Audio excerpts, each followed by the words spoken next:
تمام تعریفیں اللہ تعالیٰ جل مجدہ الکریم کے لیے، درود و سلام نبی کرم نور مجسم شفیع معظم احمد مجتبیٰ جناب حضرت محمد مصطفیٰ صلی اللہ تعالیٰ علیہ وسلم کی ذات والا صفات کے لیے حمد و صلوات کے بعد، عزیز دوستو، بزرگوں اور بھائیوں، انسان کھائے پیے سوئے جاگے تو اس کے جسم کی ضروریات پوری ہوتی ہیں، لیکن جب وہ اللہ کا ذکر کرتا ہے، نماز پڑھتا ہے، دعا مانگتا ہے، استغفار پڑھتا ہے، درود و سلام کے گجرے پیش کرتا ہے، تو پھر اس کی روحانی ضروریات پوری ہوتی ہیں۔ آج جس زمانے میں ہم وقت گزار رہے ہیں، لوگوں کی جسمانی ضروریات پوری کرنے کے لیے، غذائی ضروریات پوری کرنے کے لیے بہت سارے بندوبست کیے جا رہے ہیں، لیکن جتنا لوگ اپنی ظاہری ضروریات میں خود کفیل ہوتے جا رہے ہیں، اتنا ہی زیادہ وہ روحانی طور پر کمزور ہوتے جا رہے ہیں۔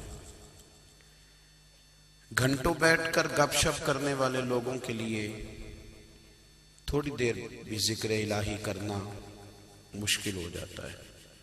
لمبی چوڑی باتیں کرنے والے، لمبے چوڑے دلائل دینے والے لوگ اور سمجھدار لوگ اور سیانے لوگ عبادت کے معاملے میں سستی کرتے ہیں، عمل کے مسئلے میں کمزور ہو جاتے ہیں۔ تسبیحات کرنا، وظائف پڑھنا، درود و سلام پڑھنا، کم بولنا، سچی بات کرنا، صبر سے رہنا، شکر کو اپنانا، قناعت اختیار کرنا، حسد، بغض، عداوت سے بچنا، یہ لوگوں کے لیے مشکل ہو جاتا ہے۔ پھر اس کا نقصان یہ ہے کہ معاشرہ ایک عجیب سی بے سکونی اور بے قراری کا شکار ہے۔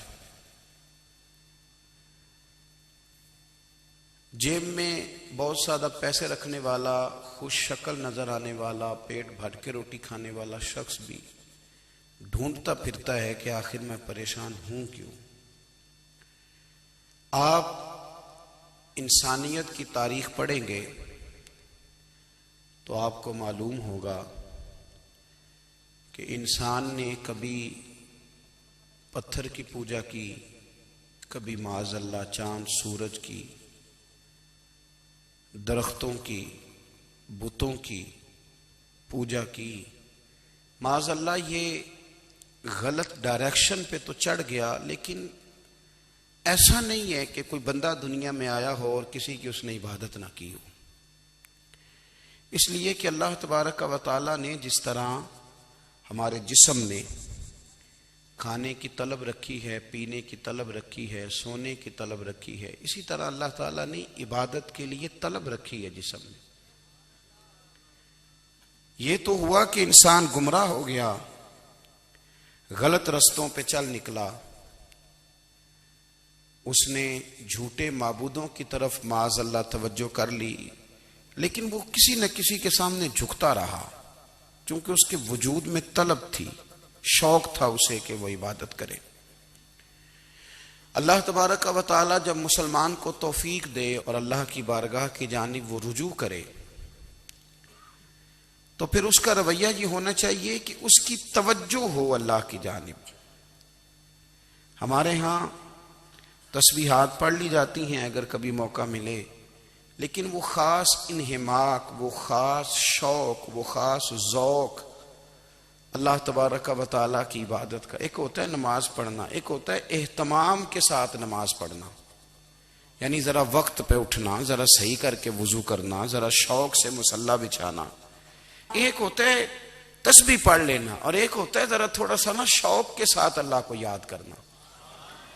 آپ کبھی جو میں نے آیہ کریمہ پڑھی، اس کی آپ شان نزول دیکھیں، نبی کریم صلی اللہ تعالی علیہ وسلم کے نا کچھ صحابہ اللہ کی محبت کے شوق میں حضور کی بارگاہ میں حاضر ہوئے، اور انہوں نے آ کے عرض پتہ کیا کیا؟ عرض کرنے لگے یا رسول اللہ صلی اللہ تعالی علیہ وسلم سالوں بیت گئے ہیں سجدے کرتے ہوئے، حضور سالوں بیت گئے ہیں تسبیح پڑھتے ہوئے، سالوں بیت گئے کہتے ہوئے کہ سبحان اللہ وہ پاک ہے، ہمیں سالوں بیت گئے یہ کہتے ہوئے کہ اللہ اکبر وہی سب سے بڑا ہے، سالوں بیت گئے کہتے ہوئے کہ الحمدللہ ساری تعریفیں اللہ کے لیے، سالوں بیت گئے اس کی تسبیح کرتے، تحلیل کرتے، تکبیر کہتے۔ حضور اب نہ ہمارا اپنے رب سے ملنے کو جی چاہتا ہے، کبھی اے حقیقت منتظر نظر آ نہ لباس مجاز میں، لاکھوں سجدے تڑپ رہے ہیں میری جبین نیاز میں۔ اور اقبال کہنے لگے کہ تیرے عشق کی انتہا چاہتا ہوں، تو میری سادگی دیکھ کیا چاہتا ہوں، میرا ذرا سا تو دل ہے مگر شوق اتنا، میں وہی لن ترانی سنا چاہتا ہوں۔ میرا بھی دل کرتا ہے کہ اللہ میں تجھے کہوں میں تجھے دیکھنا چاہتا ہوں، جس طرح حضرت موسیٰ کلیم علیہ السلام نے کہا تھا، اور تو مجھے کہے کہ لن ترانی تو نہیں دیکھ سکتا، ذرا سا تو دل ہے مگر شوق اتنا، میں بھی وہی لن ترانی سنا چاہتا ہوں۔ پھر کہنے لگے بھری بزم میں راز کی بات کہہ دی، بڑا بے ادب ہوں سزا چاہتا ہوں۔ دیکھو سب لوگوں کے بیچ ہی میں نے یہ کہہ دیا۔ میرے عزیز صحابہ نا شوق میں، کتنے سارے لوگ ہیں آپ، کتنی ماشاءاللہ بڑی تعداد میں آپ آئے، ہم بھی کبھی اس شوق میں گئے ہیں کہ ہمارے رب کو دیکھنے کو دل چاہتا ہے،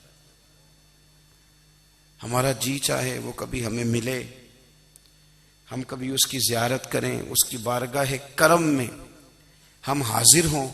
صحابہ نے عرض کیا یا رسول اللہ صلی اللہ تعالی وسلم ہمارا رب کہاں ہے؟ ہمارا نا اپنے رب کو دیکھنے کو جی چاہتا ہے۔ جب صحابہ نے یہ عرض کیا تو اللہ نے قرآن مجید نازل کیا، فرمایا وَإِذَا سَأَلَكَ عِبَادِي عَنِّي فَإِنِّي قَرِيبٌ، محبوب جب میرے بندے آپ کی بارگاہ میں آ کے میرے بارے میں پوچھے نا تو ان سے کہہ دینا میں ان کے قریب ہی ہوں، قریب ہی ہوں۔ دلیل کیا ہے؟ آئی اذا دان، یہ جب بھی مجھ سے دعا مانگیں گے میں ان کی دعاؤں کو قبول فرماؤں گا، میں ان کے قریب ہوں، میں ان کے قریب ہوں۔ یہ جب بھی دعا مانگیں گے نا میں قبول کروں گا، میں ان کے قریب ہوں۔ اللہ تبارک و تعالیٰ کے بندے اللہ سے محبت کرتے، رب کی بارگاہ میں جھکتے، اس کو اپنے دکھ سناتے، اس کے پیارے محبوب صلی اللہ تعالی علیہ وسلم کا وسیلہ لے کے اس کے حضور حاضر ہو جاتے، پیشانیاں سجدوں سے روشن ہوتی۔ ہم نا ہر چیز کے لیے وقت نکالتے ہیں، ہر چیز کے لیے، لیکن عبادت کے لیے وقت نہیں نکالتے۔ ہر شے آباد ہے، ہر شے، ہماری فیس بک بھی آباد ہے، واٹس ایپ بھی آباد ہے، ہمارے ٹویٹر بھی آباد ہیں، ہماری ہر چیز آباد ہے۔ سب سے کم آباد ہمارا مصلی رہ گیا ہے، سب سے کم۔ وہ لوگ اب ڈھونڈنے سے ملتے ہیں جن کی بغل میں مصلی ہوتا تھا۔ میرے بھائی آپ کتنا کو دنیا کے پیچھے بھاگو گے تھکا دے گی، کتنا دولت کے پیچھے بھاگو گے تھکا دے گی۔ آپ جب اپنی زندگی میں جمع تفریق کرو گے نا تو مرتے وقت احساس ہوگا کہ سارا کچھ تو لوگوں کے لیے کیا، اپنے لیے تو کر ہی کچھ نہیں سکے۔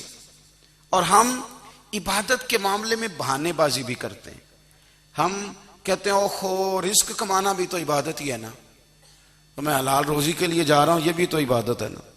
میری طرح کے لوگ کہہ دیتے ہیں کہ میں سویرے اٹھ کے مدرسے میں کچھ اسباق دیکھتا ہوں تو یہ بھی تو عبادت ہے، میں بیان کرنے کے لیے مطالعہ کرتا ہوں تو یہ بھی تو عبادت ہے نا، اتنے لمبے سفر کر کے ملک میں دنیا میں گھومتا ہوں تو یہ بھی تو میں عبادت ہی کر رہا ہوں۔ اب اسپیشل نفلوں کے لیے وقت کس طرح نکلے، اسپیشل کر کے تسبیح میں کیسے چلاؤں، میں سارا کچھ ہم بہانے بنا لیتے ہیں نا۔ میرا سوال یہ ہے کہ یہ ساری باتیں صحابہ کو، نبی کریم کو، دیگر لوگوں کو بھی تو پتہ تھی نا، لیکن آپ غور تو کریں 23 سال حضور کو وقت ملا، مختصر وقت ظاہراً تبلیغ کرنے کے لیے، پوری دنیا میں دین بھی پھیلانا ہے۔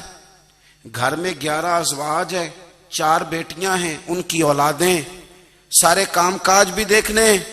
لیکن سیدہ طیبہ طاہرہ حضرت عائشہ صدیقہ رضی اللہ تعالیٰ عنہ فرماتی ہیں سارا دن تبلیغ کرتے، ہر غلام کے دکھ سنتے، گھر میں آتے تو اپنے گھر والوں کا خیال کرتے، کام میں ہمارا ہاتھ بٹاتے.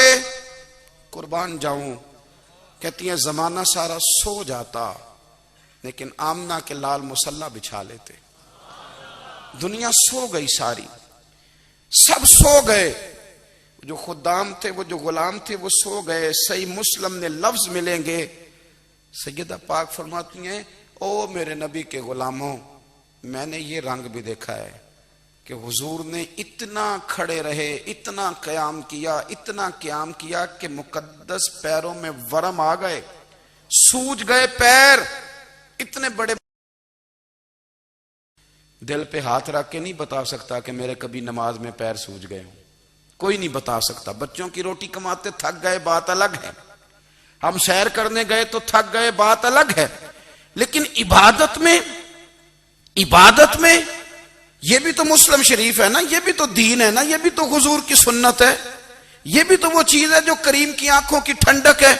سیدہ فرماتی ہیں پیروں میں ورم آ گئے اور ساری رات ہی حضور نے نماز پڑھی اور ایک ہی آیت بار بار دہرائی. مسجد نبوی میں بلال حبشی نے فجر کی اذان دے دی اور حضور ابھی مصلی پہ تھے. کریم فارغ ہوئے، میں نے عرض کی یا رسول اللہ صلی اللہ علیہ وسلم، آپ کے تو صدقے اللہ اگلے پچھلوں کے گناہ معاف کرے گا، تو آپ اتنی آہوزاری کیوں فرماتے ہیں؟ آپ تو شفیع ہیں، آپ تو انبیاء کے امام ہیں. تو حضور نے فرمایا عائشہ تم نے گنوایا ہے نا میرے اللہ کی مجھ پر کتنی رحمت ہے. افلا اکون عبدا شکورا، فرمایا اگر اس نے اتنی نعمتیں دی ہیں تو کیا میں اس کا شکر گزار بندہ نہ بنوں؟ میں شکر گزار بندہ نہ بنوں اس کا؟ پھر اگر اتنی نعمتیں اس نے دی ہیں، مجھے اتنا نوازا ہے، تو پھر میں اس کے سامنے سجدے نہ کروں؟ او میرے بھائی، بڑے قابل فخر لوگ ہیں ہم کہ ہم نبی پاک کے غلام ہیں. ہم قابل فخر ہیں کہ نبی کریم کے غلام ہیں. کیا کبھی اس غلامی کے شکرانے میں بھی 2 نفل پڑھے کہ یا اللہ تیرا شکر ہے تو نے ہمیں حضور کا غلام بنایا ہے؟ یاد رکھیں کہ اپنی روحانی زندگی کو آباد کریں، استغفار پڑھیں، تسبیحات کریں. حضرت عبداللہ ابن عمر رضی اللہ تعالیٰ عنہ حضرت عمر کے صاحبزادے ہیں، مکہ مکرمہ میں ان کی قبر ہے. میں نے جب انہیں پڑھا تو مجھے ان سے بڑا پیار ہو گیا، لیکن آپ کو پتہ ہے وہاں جا کے کسی شخص کا مزار تلاش کرنا یا پوچھنا ایک مشکل کام ہوتا ہے. تو ایک دفعہ میں مکہ شریف میں حاضر تھا تو ایک گاڑی والا ڈرائیور مجھے کہنے لگا کہ مولانا میں آپ کو جانتا ہوں، مجھے آپ سے محبت ہے، ایک بات بتاؤں آپ کو؟ میں نے کہا بتاؤ. کہنے لگے حضرت عبداللہ ابن عمر کی قبر دیکھنی ہے. میں نے کہا یہ تو نہیں کہہ رہا، یہ کسی نے بندوبست کرایا ہے، یہ اللہ نے تیرے دل میں بات ڈالی ہے، یہ ہو گیا تو لے چل مجھے. حضرت عبداللہ ابن عمر کو نبی پاک نے فرمایا تھا راجل صالح، یہ نیک بندہ ہے، یہ متقی آدمی. حضرت عبداللہ ابن عمر رضی اللہ تعالیٰ عنہ سیدنا فاروق اعظم رضی اللہ تعالیٰ عنہ کے صاحبزادے ہیں اور ان کی ہمشیرہ سیدہ حفصہ رضی اللہ تعالیٰ عنہ حضور کی زوجہ محترمہ. ایک دن اپنی ہمشیرہ سے کہنے لگے کہ نبی کریم صلی اللہ تعالیٰ علیہ وسلم گھر میں آئے نا، اور اگر حضور غم امت میں پریشان نہ ہوں، طبیعت کو حشاش بشاش دیکھو، تو ذرا پوچھنا تو صحیح حضور کا میرے بارے میں کیا خیال ہے، پوچھنا تو صحیح کہ کریم کی بارگاہ میں میرا کیا مقام ہے، میرے بارے میں حضور کیا فرماتے ہیں. اب بہن کو کام بتائے اور بتائے بھی بھائی، اور پھر بہن وہ کام نہ کرے، یہ تاریخ میں ہوتا نہیں. حضرت عمر فاروق رضی اللہ تعالیٰ عنہ کی صاحبزادی ام المومنین رضی اللہ تعالیٰ عنہ فرماتی ہیں کہ میں تو بس منتظر تھی. انہوں نے تو کہا تھا نا کہ اگر تم حشاش بشاش دیکھو تو بات کرنا، لیکن حضور تشریف لائے، میری باری تھی، میرے گھر تشریف لائے، کھانا پیش کیا تو فوراً میں نے عرض کی حضور ایک بات پوچھنی تھی. تو حضور نے فرمایا پوچھئے. میں نے عرض کی حضور میرے بھائی عبداللہ ابن عمر کے بارے میں آپ کا کیا خیال ہے؟ نوجوانوں میری بات پہ غور کرنا، میرے بھائی کے بارے میں آپ کا کیا خیال ہے؟ تو نبی کریم صلی اللہ تعالیٰ علیہ وآلہ وسلم نے میری طرف دیکھا اور پھر حضور زیر لب تھوڑا مسکرائے. اور بریلی کے امام کہتے ہیں کہ حضور مسکرا دیتے تھے نا تو جو بڑا دکھی ہوتا تھا وہ بھی ہنس پڑتا تھا. اب سوال پیدا ہوتا تھا کہ پھر تو اس مسکراہٹ کے لیے انتظار کرنا پڑتا ہوگا کئی کئی مہینے کہ حضور مسکرائیں تو رونے والے ہنسیں، تو اعلیٰ حضرت فرماتے نہیں، انتظار نہیں کرنا پڑتا، یہ مسکراتے رہنا تو حضور کی عادت ہے۔ جس کی تسکین سے روتے ہوئے ہنس پڑے اس تبسم کی عادت پہ لاکھوں سلام۔ یعنی یہ تو عادت ہے حضور کی مسکراتے رہنا، اس کے لیے انتظار نہیں کرنا پڑتا۔ بھائیو آپ خیال رکھیں گے، غور کریں گے، حضرت عبداللہ ابن عمر رضی اللہ تعالیٰ عنہ کے بارے میں پوچھا تو سیدہ فرماتی ہیں کہ نبی کریم صلی اللہ تعالیٰ علیہ وسلم نہ زیر لب مسکرائے اور فرمائے حفصہ تیرا بھائی ہے تو اچھا، لیکن میں نے سنا ہے کہ عشاء کی نماز پڑھتا ہے تو فجر تک سویا ہی رہتا ہے۔ او نوجوانوں، 10 بجے تک سونے کی بات نہیں ہوئی، 9 بجے تک سونے کی بات نہیں ہوئی، 11 بجے اٹھنے کی بات نہیں۔ حضور فرمانے لگے میں نے سنا ہے کہ عشاء کی نماز پڑھ کے سو جاتا ہے اور فجر تک سویا ہی رہتا ہے، اسے چاہیے کہ تہجد کے وقت اٹھا کرے، اللہ کی بارگاہ میں حاضر ہوا کرے، آہوزاری کرے، سجدے کرے، عبادت کرے۔ اٹھتا ہے اور فجر میں جا کے اٹھتا ہے۔ حضرت جناب حفصہ رضی اللہ تعالیٰ عنہ کہتی ہے میں نے جناب عبداللہ ابن عمر کو پیغام دیا اور میں نے کہا میرے جوان بھائی سن، نبی پاک نے فرمایا ہے تو اچھا پر تہجد میں نہیں اٹھتا، نفل نہیں پڑھتا۔ او میری ملت کے جوانوں، مزہ نہیں آ جاتا جب ساری دنیا سوئی ہو، ساری دنیا، اور بستر بھی گرم ہو اور نیند بھی پورا غلبہ کر رہی ہو، اور اچانک گھنٹی بجے دماغ میں، آنکھ کھلے، گھڑی پہ نظر پڑے، 3:30 4 بجے کا پیغام گھڑی بتائے، اور کوئی چڑھتی جوانی والا اٹھ کے وضو کرے، اور جب وہ مصلی کھول کے بچھائے تو مدینے والے محبوب کہتے ہیں کہ ہر نماز پہ رب ثواب دیتا ہے، اور جو اٹھ کے تہجد کی نماز پڑھے اسے دیکھ کے تو رب مسکراتا ہے، جو اس کی شان کے لائق ہے، جو اس کی شان کے لائق، وہ مسکراتا ہے، خوش ہوتا ہے کہ میرا بندہ تہجد میں اٹھ گیا، وہ مسکراتا ہے۔ کاش ہماری صبحیں کبھی اپنے مالک کے نام ہو جائیں، کاش کے صبح۔ حضرت ابو الحسن رحمت اللہ تعالی علیہ حضرت معاذ ابن جبل رضی اللہ تعالیٰ عنہ کے پاس بیٹھا کرتے تھے، فرماتے ہیں ان سے جو پیار بڑھا تو پھر میرا مصلی سے بھی بڑھ گیا۔ تابعین فرماتے ہیں صحابی رسول سے محبت ہوئی تو ذکر سے بھی ہو گئی، پھر درود شریف سے بھی ہو گئی، محبت ان سے بڑھی تو پھر اللہ نے مسجد کا پیار بھی بڑھا دیا۔ آپ فرماتے ہیں کہ میری ہر وقت طبیعت چاہتی تھی کہ بس اللہ اللہ کروں، بس اللہ اللہ کروں، بس نہ میں ذرا تھوڑی جان چھڑاؤں لوگوں سے، کو 10 منٹ ملے تو میں کو 4 نفل پڑھ لوں، میں تھوڑا سا نہ بچوں لوگوں سے، اور مجھے تسبیح ملے تو میں نہ کچھ 400-500 دفعہ استغفار پڑھوں، سبحان اللہ، الحمدللہ، اللہ اکبر، لا حول ولا قوت الا باللہ، میں نہ تسبیحات پڑھوں۔ فرماتے ہیں کہ بچے تھے گھر میں 6-7، غربت تھی، کام ملتا کوئی نہیں تھا، اور میں کام چور نہیں تھا، کام ڈھونڈتا تھا، پر اللہ کی قدرت کے کام نہیں ملتا تھا۔ فرماتے ہیں کہ میں نے ایک دن اپنی اہلیہ سے کہا کہ آج میں پھر جاتا ہوں کام ڈھونڈنے، تو میری بیوی بڑی فرما بردار تھی، پر اس دن نہ غربت کے ہاتھوں تنگ آ کے کہنے لگی آج نانا کوئی تو چیز لے کے آیا، تو مجھ سے بچوں کی بھوک نہیں دیکھی جاتی، یہ سب روگاں دا روگ محمد جس دا نام غریبی، کنڈ بلا کے لنگ جاندے نہیں دوست یار قریبی، آج نہ کچھ لے کے آیا تو میں بچے لے کے چلی جاؤں گی۔ شیخ فرماتے ہیں کہ میں بڑا پریشان گھر سے نکلا، پر میں نے صبح سے لے کے زور تک کام ڈھونڈا، کام ملا کوئی نہیں، تو میرے دل میں خیال آیا چلو کام نہیں ملتا تو اللہ اللہ تو کرے نا، چلو بندوں کی مزدوری نہیں ملتی تو رب کریم کی عبادت ہی کرتے ہیں۔ فرماتے ہیں کہ میں نے نا فرات کے پانی سے وضو کیا، نہر کے، شدید دھوپ تھی، ساتھ ریت تھی اور ریت تپ رہی تھی، میں نے اپنا رومال وہیں مصلی کے طور پر بچھا لیا، اور فرماتے ہیں کہ زور سے لے کر عصر تک نماز پڑھی، دھوپ بھی پورے زور پہ، پر میرے سجدے کا ذوق بھی پورے زور پہ۔ فرماتے ہیں سورج بھی چمک رہا ہے اور رب کی عبادت کا ذوق بھی پورے زور پہ، میں سجدہ کروں تو پھر میرا اٹھانے کو جی نہ چاہے، میرے استاد لکھا کرتے تھے، یہ ان کا شعر ہے، وہ کہا کرتے تھے مجھے سوز دے، مجھے ساز دے، اور مجھے نیم شب کا نیاز دے، دم سجدہ خود کو میں توڑ دوں، مجھے ایسا ذوق نماز دے۔ اور میں تیری بہار کا پھول ہوں، میں کھلا بھی ہوں تو تیرے لیے، مجھے میری شاخ سے توڑ لے، مجھے اپنی زلف کا ناز دے۔ بھائی فرماتے ہیں کہ عصر تک میں نے نفل پڑھے، دن ڈھلنے لگا، عصر کی نماز پڑھی اور میں وہاں سے چلا۔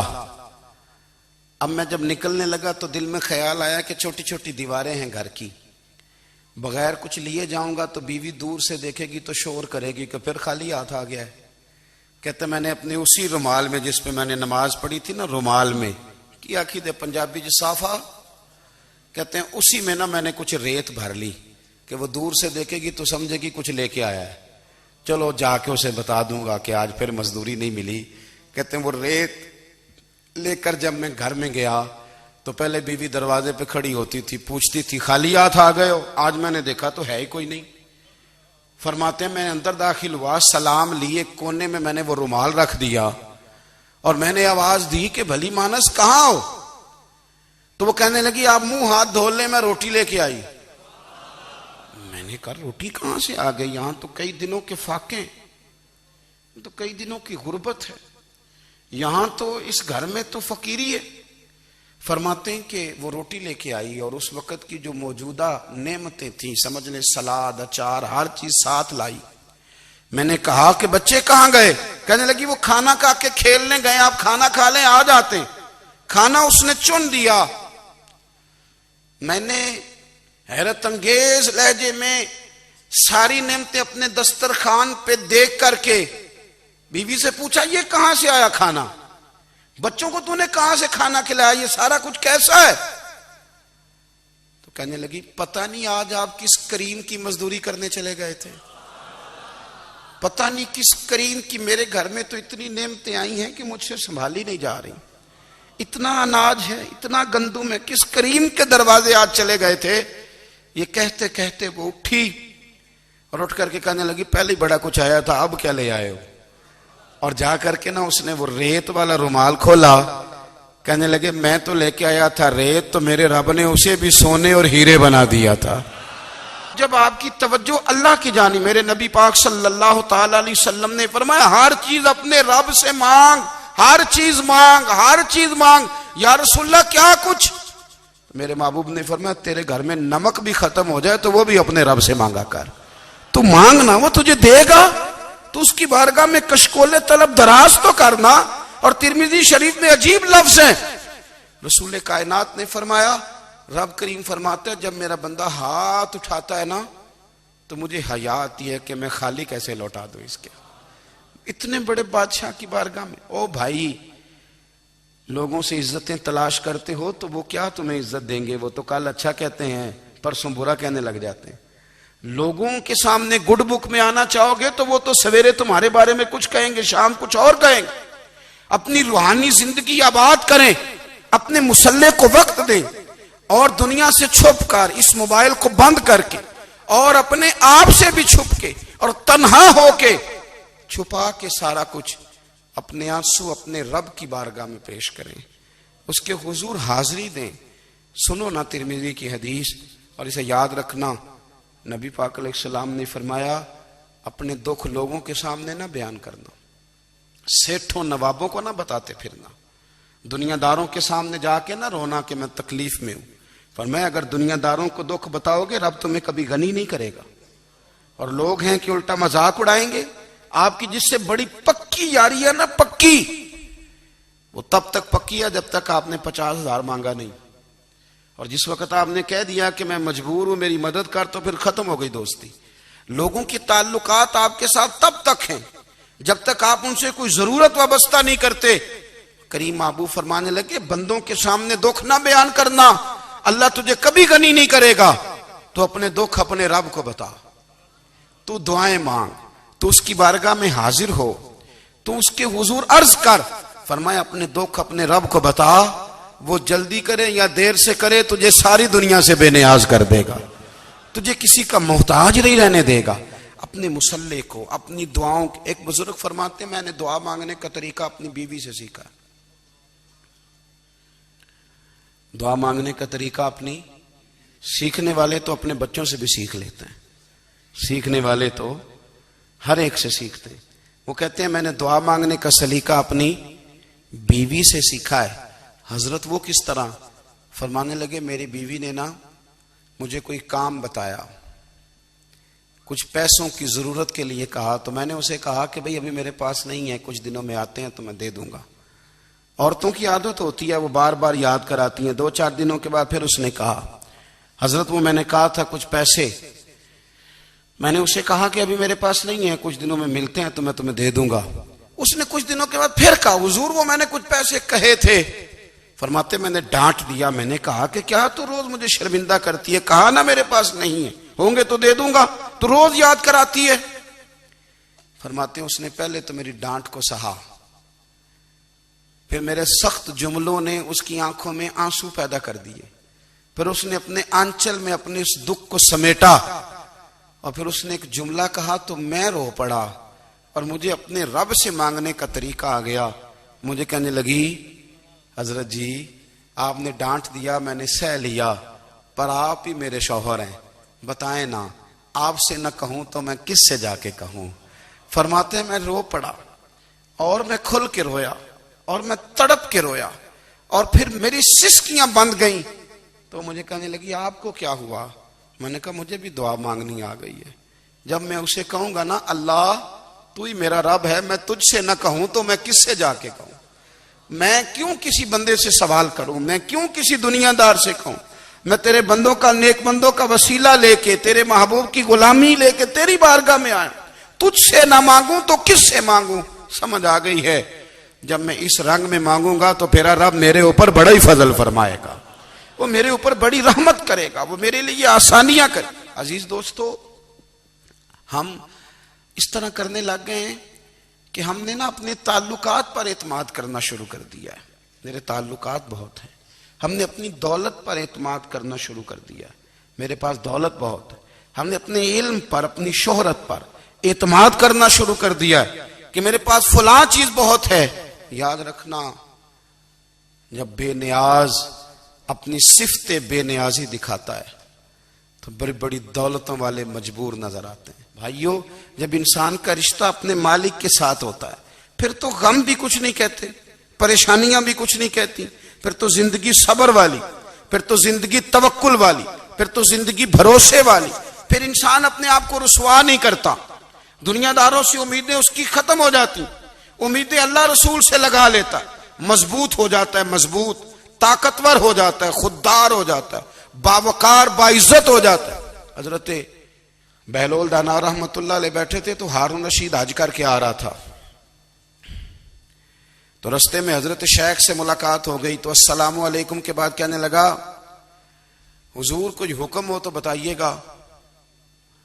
تو حضرت بہلول دانا فرمانے لگے تیرا رب کون ہے؟ اس نے کہا اللہ. تو فرمایا میرا کون ہے؟ کہا اللہ. فرمانے لگے تو بڑا ہی بیوقوف ہے، کیا تو یہ سمجھتا ہے کہ رب ہارون رشید کو تو دے گا اور بہلول دانا کو بھول جائے گا؟ تیرا بھی وہی رب ہے، میرا بھی وہی رب ہے. اس نے اگر تجھے دے کے آزمایا ہے تو ہو سکتا ہے مجھے نہ دے کے آزما رہا ہو.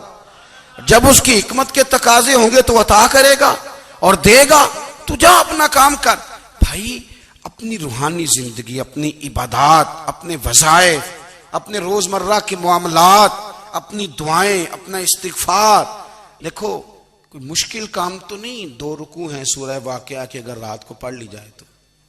میں کس طرح یہ بات بیان کروں کہ تعویذ بانٹنا آسان ہے اور وظیفہ بتانا مشکل ہے. سارا دن تعویذ بانٹیں تو لوگ لینے کو تیار ہیں، اور اگر آپ وظیفہ بتائیں تو کہتے ہیں تو مشکل کام ہے. او خدا کے بندے، اگر آپ کا تعلق قرآن پاک کے ساتھ مضبوط ہو، قرآن پاک کے ساتھ اگر آپ کا رشتہ ہو، لوگ سفارشیں ڈھونڈتے ہیں نا دنیا میں، کوئی تعلق مل جائے تو میرا کام ہو جائے. دنیا میں اتنا مشکل معاملہ ہے، آخرت میں مجھے بتائیے گا کتنا مشکل معاملہ ہوگا. میرے نبی پاک صلی اللہ تعالی علیہ وسلم نے فرمایا جو لوگ سورہ ملک پڑھا کرتے تھے نا، سورہ ملک، یہ سورت ملک قیامت میں ان کی سفارش کرے گی. اور اس طرح کرے گی کہ کہے گی اے اللہ یا اس بندے کو جنت میں داخل کر دے یا مجھے قرآن پاک سے علیحدہ کر دے. تو رب فرمائے گا جا اس کا دامن تھام کے اسے جنت تک پہنچایا. آپ بات کو سمجھیں. جب آپ کے تعلقات اپنے معاملات کے ساتھ مضبوط ہوں گے، یہ نبی کریم نے وعدہ کیا ہے کہ تو سورت واقعہ پڑھ، تیرے گھر میں فاقہ نہیں آئے گا. حضرت عبداللہ ابن مسعود رضی اللہ تعالیٰ عنہ بیمار تھے تو حضرت عثمان غنی رضی اللہ تعالیٰ عنہ تیمارداری کے لیے تشریف لے گئے اور جا کر کے کہا کہ آپ بڑے بیمار ہیں، آپ کی بیٹیاں زیادہ ہیں، میں چاہتا ہوں کہ خزانے میں سے کچھ مدد کروں. تو سیدنا عبداللہ ابن مسعود رضی اللہ تعالیٰ عنہ اٹھ کے بیٹھ گئے اور کہنے لگے امیر المومنین، اللہ آپ کو میری طرف سے، میری بیٹیوں کی طرف سے بہتر صلہ دے. میری بیٹیوں کو کسی خزانے کی ضرورت نہیں، میں نے انہیں خزانہ دے دیا ہے. کہا جناب آپ نے کون سا خزانہ دیا ہے، میں آپ کے مالی معاملات کو جانتا ہوں. تو فرمانے لگے امیر المومنین، میرے نبی کریم نے فرمایا ہے جو سورت واقعہ پڑھے اسے کبھی فاقہ نہیں آتا. میں نے بیٹیوں کو یاد کرا دی ہے، یہ خزانہ میں نے انہیں دے دیا ہے. وہ سارے والدین سنیں جو بیٹیوں کے لیے پریشان رہتے ہیں. حضرت عبداللہ ابن مسعود نصیحت کر رہے ہیں، فرمانے لگے میں نے سورت واقعہ یاد بھی کرا دی ہے، پڑھنے کی عادت بھی ڈال دی ہے. حضور نے فرمایا ہے جو سورت واقعہ پڑھے اسے فاقہ نہیں آتا. کہنے لگے چاند تو اپنی جگہ چھوڑ سکتا ہے، سورج گر سکتا ہے، تارے ٹوٹ سکتے ہیں، پر مدینے والے رسول کی بات غلط نہیں ہو سکتی. حضور نے فرمایا فاقہ نہیں آئے گا تو انشاءاللہ کبھی بھی نہیں آئے گا. کرنے کا کام یہ ہے کہ ہم اپنے معاملات، اپنی عبادات، اپنی دعائیں کبھی 10 منٹ عادت ہو جائے نا دعا مانگنے کی علیحدہ سے رات کو. حضور نے فرمایا جو فرض نماز کے بعد دعا مانگے اللہ اس کی قبول کر لیتا ہے. نبی پاک صلی اللہ تعالی علیہ وسلم نے فرمایا اللہ مسافر کی دعا قبول فرماتا ہے. حضور نے فرمایا اللہ مظلوم کی دعا قبول فرماتا ہے. حضور نے فرمایا بیمار سے دعا کراؤ اللہ اس کی دعا قبول فرماتا ہے. میرے نبی پاک نے فرمایا ماں باپ جب بھی اولاد کے لیے ہاتھ اٹھائیں، ویسے تے بلے شاہ تو آسمانی اڈدیاں ہی پھڑ دیں، جڑا گھر بیٹھا انہوں بڑھیا ہی نہیں. حضور فرمانے لگے ماں باپ جب بھی اولاد کے لیے دعا فرمائیں اللہ ان کی دعا کو قبول کرتا ہے. آپ اپنا تعلق بنائیں دعا کے ساتھ، عبادت کے ساتھ، مصلی کے ساتھ رشتہ بنائیں، استغفار پڑھیں. صلاح الدین ایوبی صلیبی جنگوں میں تھے، رات کو مسجد اقصی میں نماز پڑھی تو پریشان تھے. ایک بزرگ سے ملاقات ہوئی تو وہ کہنے لگے کہ آپ بڑے پریشان ہیں. کہنے لگے حضور پریشان اس لیے ہوں کہ پہلے ہی مسلمان کمزور ہے، اب میں نے سنا ہے دشمن کا ایک بحری بیڑا وہ جنگی سامان سے بھرا ہوا آ رہا ہے، تو اب ان کے پاس اور تلواریں اور نیزے آ جائیں گے، مسلمانوں کے پاس پہلے ہی وسائل کی کمی ہے، پریشان ہو کس طرح کر کے مقابلہ کریں گے. یہ بات کہتے ہی صلاح الدین ایوبی نے بزرگوں سے کہا حضور آپ بھی دعا کرنا، دعا کی بڑی طاقت ہے. میرے نبی پاک نے فرمایا دعا مومن کا ہتھیار ہے، دعا مومن کا، دعا مومن کا. حضور نے فرمایا تقدیر کو سوائے دعا کے کوئی چیز نہیں بدل سکتی. دعا مومن کا ہتھیار ہے، یہ کافر کے پاس کوئی نہیں، یہ ہتھیار ہے مومن کا. اللہ کرے آپ کو سمجھ آئے. پھر سنیں کئی بار کہہ چکا ہوں یہ ہتھیار ہے. کافر کے مقابلے میں جو تیرے پاس سب سے بڑا ہتھیار ہے وہ دعا ہے. دعائیں کرانی چھوڑ دی، کرنی چھوڑ دی، لینی چھوڑ دی. حضرت سیدنا انس بن مالک رضی اللہ تعالیٰ عنہ فرمایا کرتے تھے میں نے وہ رنگ دیکھا ہے جب حضور دعا مانگتے تھے اور حضور کی مقدس آنکھوں میں آنسو بھی ساتھ ہی بہا کرتے تھے، میں نے وہ انداز دیکھا.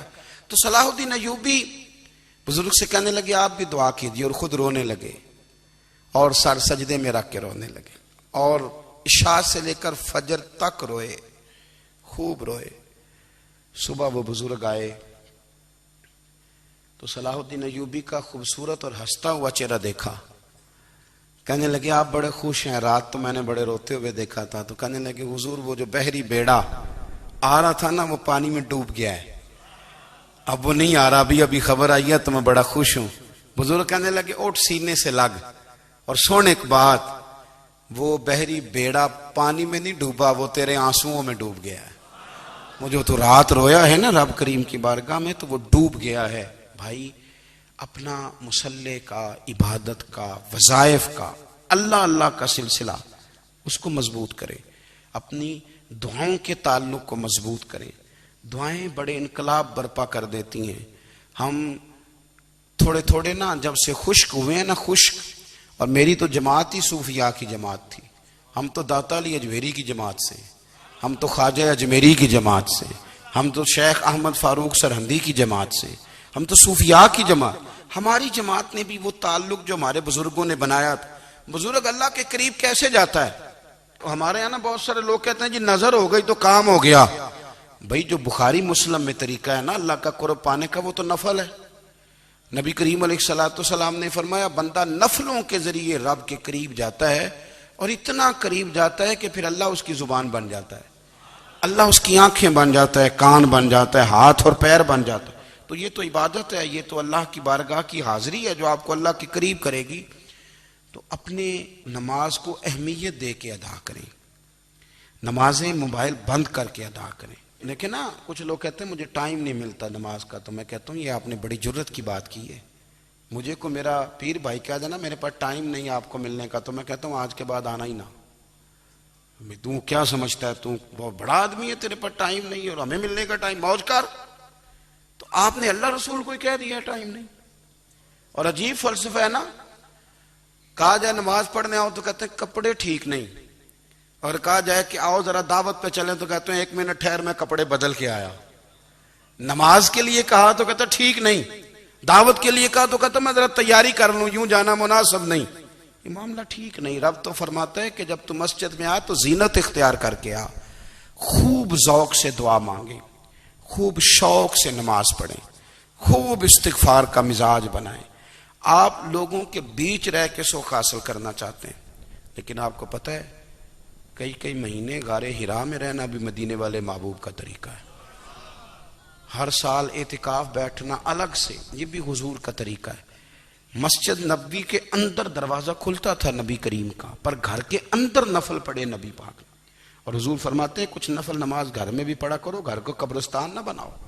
ہمارا گھر اللہ کے ذکر سے آباد ہوگا اگر ہم نماز پڑھیں گے نا۔ میں جب سنت پڑھنے کے لیے گھر میں کھڑا ہوتا ہوں تو میرا جو 2.5-3 سال کا بیٹا ہے نا، وہ بھی میرے ساتھ نماز پڑھنی شروع کر دے۔ اسے پتہ کوئی نہیں نماز کیا ہوتی ہے، لیکن وہ بھی نا سجدہ نہ بھی کرنا ہے تو ساتھ لیٹ ضرور جاتا ہے۔